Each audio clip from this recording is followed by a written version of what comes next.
Hello दोस्तों, नमस्कार। मैं प्रशांत मौर्य आपका फिर से स्वागत करता हूँ वीडियो में। आशा करता हूँ दोस्त आपकी तैयारी आगे के लिए अब जारी होगी, क्योंकि आपने पूरा अपना यूपी पुलिस का आंसर की भी आ गई है। लगभग आपने अपना स्कोर भी मिला लिया होगा और बहुत सारी वीडियो भी आपने देख ली होगी।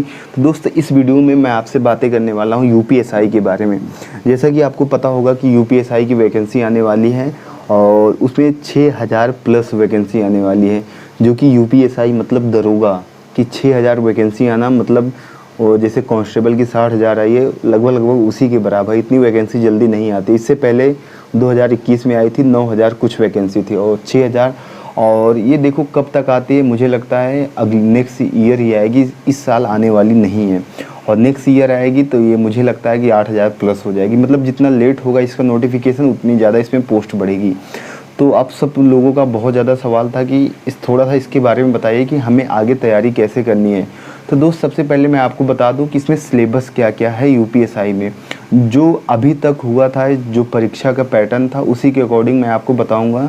जैसा कि अभी जब लीक पेपर हुआ था तो उसमें कुछ पेपर में भी आया था कि अब कोई भी यूपी में जो एग्ज़ाम होंगे जिनमें 5 लाख प्लस बच्चे होंगे, उनका मतलब दो एग्ज़ाम होगा, एक प्री होगा एक मेंस होगा। अब आगे क्या होता है ये नहीं पता है, लेकिन अगर प्री मेंस होता है तो बाद की बात है। लेकिन जैसा अभी तक पेपर हुआ है उसके हिसाब से बात करें तो उसमें क्या परीक्षा का पैटर्न था, कितने क्वेश्चन कहाँ से पूछे जाते थे, और मैं कैसे तैयारी आगे कर रहा हूँ और आपको कैसे करनी चाहिए, किस सब्जेक्ट में कितना टाइम देना है, मैं आपको बताता हूँ।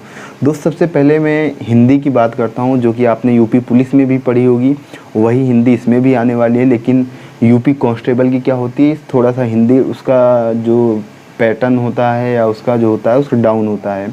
लेकिन जो जब आप यूपीएसआई का पढ़ते हैं तो उसमें सिलेबस थोड़ा सा कठिन होता है। उसमें 40 पहले तो सब जितने भी जीएस के 40 क्वेश्चन आते हैं, हिंदी के 40 क्वेश्चन आते हैं और 40 क्वेश्चन रीजनिंग के आते हैं और 40 क्वेश्चन मैथ के आते हैं। तो मैं आपको बताता हूँ कि हिंदी के 40 क्वेश्चन में आपको कम से कम 7 से 8 क्वेश्चन ऐसे मिलेंगे, थोड़ा सा उनका जो लेवल होता है उनका अपर होता है लेवल। तो आपको हिंदी में थोड़ा सा आपको अलग से मेहनत करना होगा। आपको कांस्टेबल के जैसा नहीं पढ़ना है, तो आपको हिंदी में थोड़ा सा मतलब आपको बुक से या अपने टीचर से उस अकॉर्डिंग पढ़ना होगा कि आप जो 7 से 8 क्वेश्चन हार्ड आएंगे आप उसको कवर कर पाओ। तो अभी से आपको अगर तैयारी करना है तो आप हिंदी में 2 घंटे का आप अपना टाइम बनाइए और 2 घंटे में आपका हिंदी आराम से कवर हो जाएगा। और इसके बाद जो आता है मैथ आता है। मैथ में भी 40 क्वेश्चन आते हैं। उसमें भी मैथ में इसमें ऐसा होता है ना, जो अभी तक पेपर हुआ है इसमें मैथ में ना जीएस के क्वेश्चन दे देता है और रीजनिंग के कुछ क्वेश्चन आ जाते हैं। तो ऐसे मतलब कुछ मिक्स सा हो जाता है और प्रॉपर मैथ का क्वेश्चन देखिए 25-26 क्वेश्चन मैथ में आते हैं। तो मैथ में इसमें मैं कहूँगा कि एडवांस मैथ बिल्कुल नहीं पूछा जाता है। कुछ सिलेबस में 1-2 चैप्टर हैं, लेकिन एडवांस मैथ बिल्कुल नहीं पूछा जाता है। आपको 2D 3D टाइम डिस्टेंस यही सब पूछा जाएगा, और जो मतलब और यूपी कांस्टेबल में आपने पढ़ा है वही सब पूछा जाएगा। लेकिन क्या होता है यहाँ पे उसका क्वेश्चन का लेवल आपको देखने को मिलता है, क्योंकि आप इसकी तैयारी यूपीएसआई की कर रहे हैं। तो आपको मैथ में प्रैक्टिस करनी होगी। अब मैं आपको बता दूं कि मैथ मैं कहाँ से पढ़ रहा हूँ। तो मैंने आदित्य रंजन सर का चैम्पियंस 11.0 लिया था। तो मैथ्स में सिर्फ उसमें अरिथमेटिक पढ़ रहा हूँ, तो लगभग कंप्लीट हुआ है। 2-4 चैप्टर बचा हुआ है, तो वहाँ से उसको कंप्लीट करना है। तो मैं मैथ वहाँ से कर रहा हूँ। फिर इसके बाद आता है जीएस। जीएस में सबसे ज़्यादा पोर्शन 25 क्वेश्चन का मूल विधि आता है। तो जीएस में अगर आपको सिलेक्शन लेना है तो मूल विधि आपको पढ़ना पड़ेगा, क्योंकि 25 क्वेश्चन वहीं से आते हैं। और जो 15 क्वेश्चन बचता है बाकी जगह से, जैसे हिस्ट्री हो गया, पॉलिटी हो गया, पॉलिटी नहीं पॉलिटी मूल विधि में आया, जियोग्राफी हो गया, इकोनॉमिक्स हो गया, और जितने भी कंप्यूटर हो गया, ये सब उसमें आ जाएंगे 15 क्वेश्चन में।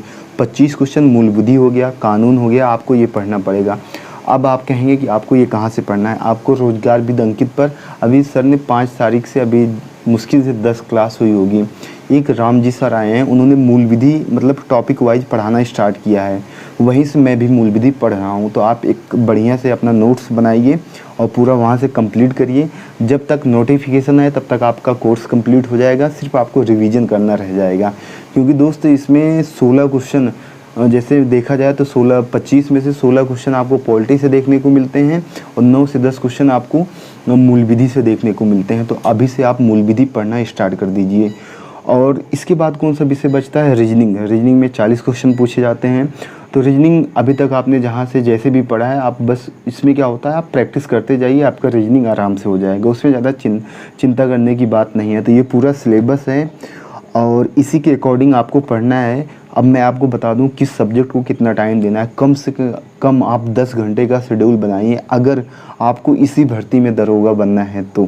जैसे 2 घंटा हिंदी का हो गया, 2 घंटा आपको किस में मैथ में देना है, 2 घंटा आपको रीजनिंग में देना है और 1.5 घंटा आपको पॉलिटी में देना है, 1 घंटा आपको मूल विधि पढ़नी है और 1-2 घंटा आपको बाकी अदर जो जीएस में सब्जेक्ट बनते हैं आपको वो पूरा करना है। कम से कम आपका शेड्यूल जो हो 10 घंटे का शेड्यूल होना चाहिए, तभी आपका कुछ हो पाएगा। अगर आप फ्रेशर बच्चे हैं तब तो आपको बहुत ज़्यादा मेहनत करनी है, बिल्कुल भी लापरवाही नहीं करनी है। जैसे अब मैं तैयारी कर रहा हूँ तो मुझे 1 से मतलब 2-2.5 साल हो गया, तो मेरा ऑलरेडी सिलेबस सब कंप्लीट है, सिर्फ क्या करना है, रिवीजन करना है। मेरे लिए अगर कोई सब्जेक्ट नया है तो मूल विधि है, जो कि मुझे अभी इससे पहले नहीं पढ़ी है, तो मुझे एक बार उसको पूरा कवर करना है, फिर उसके बाद उसका रिवीजन करना है। तो मेरे लिए एक सब्जेक्ट नया है। अगर आप फ्रेशर बच्चे हैं, नए बच्चे हैं, तो आपके लिए सभी सब्जेक्ट नए होंगे, तो आपको ज़्यादा से ज़्यादा मेहनत करनी है। तो दोस्त पूरा यूपीएसआई का सिलेबस था, अपने अकॉर्डिंग अपना टाइम टेबल बनाइए और अभी से लग जाइए। और इसी के साथ यूपी कांस्टेबल की वैकेंसी आएगी। मैं कहता हूँ आप यूपीएसआई का टारगेट कीजिए, आप उसी की तैयारी कीजिए। अगर आप यूपीएसआई का मतलब कंप्लीट करते हैं सिलेबस, तो आप यूपी कांस्टेबल का आपको अलग से नहीं पढ़ना पड़ेगा, आपका उसी में से हो जाएगा। तो ये पूरा यूपीएसआई का था। आशा करता हूँ दोस्त आपको ये वीडियो पसंद आया होगा। तो अभी मैं घर ही पे हूँ और 2-4 दिन में बस हम निकलने वाला हूँ दिल्ली। अब देखते हैं कब पहुँचते हैं, तो वो पूरा मैं वहाँ से आपको वीडियो पूरा बताऊँगा। ये बहुत दिन से आपका कमेंट्स आ रहा है कि भैया यूपीएसआई सिलेबस पे आप एक वीडियो बनाइए, तो आज मैंने आप सबके सामने अपना वीडियो पेश किया। और कमेंट्स में बताइए कि आपको ये वीडियो कैसा लगा। आशा करता हूँ दोस्त ये वीडियो आपको बहुत अच्छा लगा होगा। ओके दोस्तों, नमस्कार।